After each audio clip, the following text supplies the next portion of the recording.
واو، دا ځل ذبیح الله مجاهد زړونه وګټل. مجاهد وایي د ټي ټي پي د ځپلو لپاره مو له پاکستان څخه د پیسو غوښتنه نه ده کړې. د پاکستان پیسو ته اړتیا نه لرو. دا چې بشپړ حال څه دی او ذبیح الله مجاهد نور څه ویلي، بشپړ حال را سره همدغه روانه ویډیو کې کتلی سي. سلامونه قدرمنو لیدونکو، زموږ مشال پریس یوټیوب چینل ته ښه راغلاست.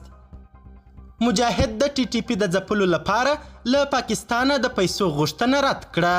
د طالبانو د حکومت ویان ذبیح الله مجاهد د تحریک طالبان پاکستان د بېوسلې کولو لپاره د پیسو د غوښتنې په اړه د پاکستاني رسنیو ادعا رد کړه.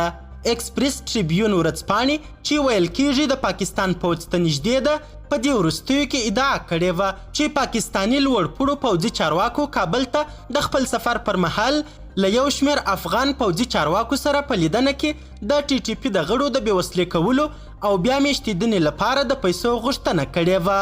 د طالبانو د حکومت ویان د دغه ریپورټ په ردولو سره ټینګار وکړ. هیڅ هیواد به د افغانستان له خاورې نه ګواښل کیږي او د طالبانو حکومت د خپل هیواد د امنیت د تامینولو لپاره بهرنیو پیسو ته ضرورت نه لري. ذبیح الله مجاهد وویل موږ اجازه نه ورکوو چې د افغانستان خاوره د بل هیواد په ځانګړې توګه د ګاونډیو پر ضد وکارول سي. په دې لار کې به خپل ټول توان او وس په کار واچوو او انشاءالله زموږ خپلې هڅې به کافي وي. د پیسو غوښتنه کول رښتیا نه دي. د پاکستان د دفاع وزیر خواجه آصف په مشرۍ د دغه هیواد د پوځي استخباراتو رئیس او یو شمېر نور چارواکي څو ورځې مخکې کابل ته راغلي وو چې د سفر په ترڅ کې د طالبانو د رئیس الوزرا د اقتصادي مرستیال ملا عبدالغني برادر په مشرۍ د طالبانو له امنیتي او دفاعي چارواکو سره ولیدل. د دې کتنې په لړ کې د پاکستان د ISI د مشر او د طالبانو د حکومت د دفاع وزیر ملا محمد یعقوب مجاهد ترمنځ د توندو خبرو د تبادله کېدو په اړه هم راپورونه خپاره سول.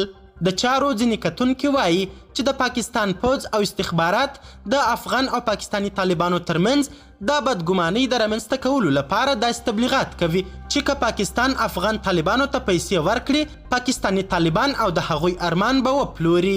په وروستیو ورځو کې د امریکا د متحدو ایالاتونو د سولې انسټیټیوټ په یو راپور کې ولیکل دا احتمال نه لیدل کیږي چې د افغانستان طالبان دي د پاکستاني طالبانو له ملاتړه لاس واخلي. قدرمنو لیدونکو، د ویډیو له کتلو مو نړۍ مننه.